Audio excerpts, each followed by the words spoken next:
Thank you, Honourable President. Honourable members, question number 2 has been asked by the Honourable Leader of the Opposition. The Honourable President.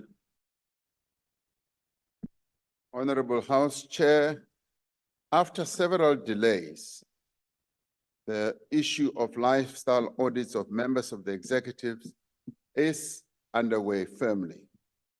This process is being led by the Director General, and one of the reasons why we have directed that it should be led by the Director General, it is because even members' interests of executive members are managed by the Director General in her office. And we wanted this process to reside there and to be properly administered.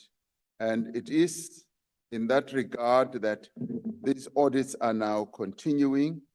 As I indicated, the aim of lifestyle audit is to collect as much information, some of which already resides in her office, as she is the repository of the information of all of us in the executive.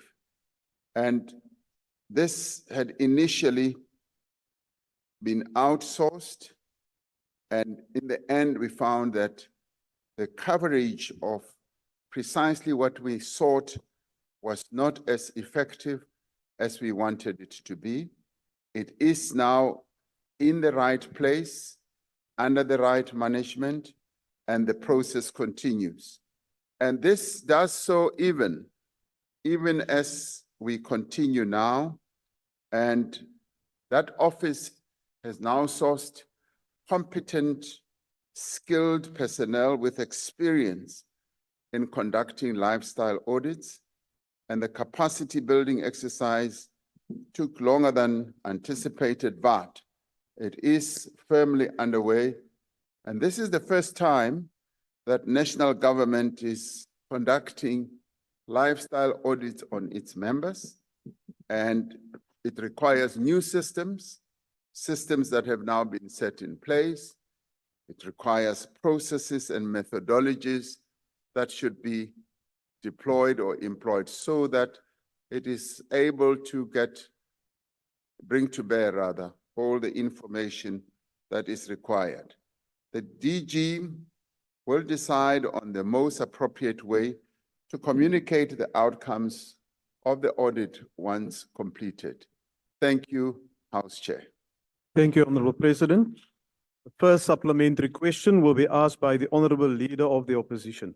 Thank you, Mr. President. it was in your 2018 SONA that you first promised lifestyle audits on your cabinet ministers, but this has been another broken promise.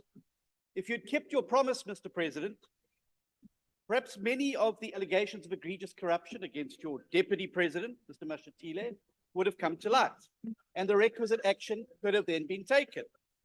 And you can't say it can't be done because the DA showed you it could be done. Alan Windey implemented in the first 6 months of his term lifestyle audits on its members. And now you again announce lifestyle audits 71 days before the end of the parliamentary term.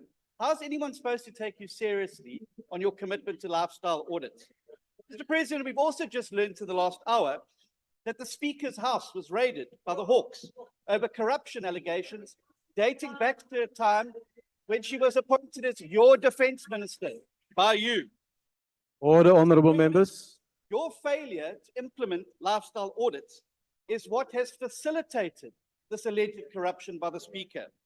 Mr. President, since you are the reason that lifestyle audits were not done, you are the reason we're sitting with an allegedly corrupt Deputy President, a Speaker whose house is being raided, and a cabinet that reads like Zondo's most wanted list.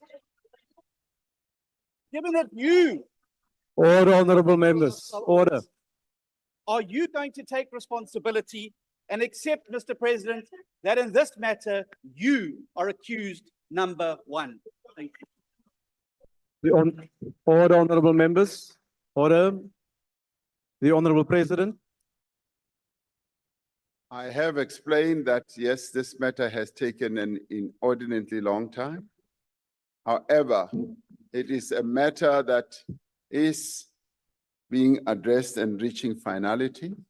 And indeed, it's a very serious matter that requires the serious attention that we are bringing to bear on it. I'm quite satisfied that the process that we have now embarked upon, a process that is going to streamline precisely how this is done, a process which will also be a very good precedent to the next following administrations of this country, will be such that we have a good system, a good process that is going to address the issue of lifestyle audits. Thank you, Honorable House Chair. Thank you, Honorable President.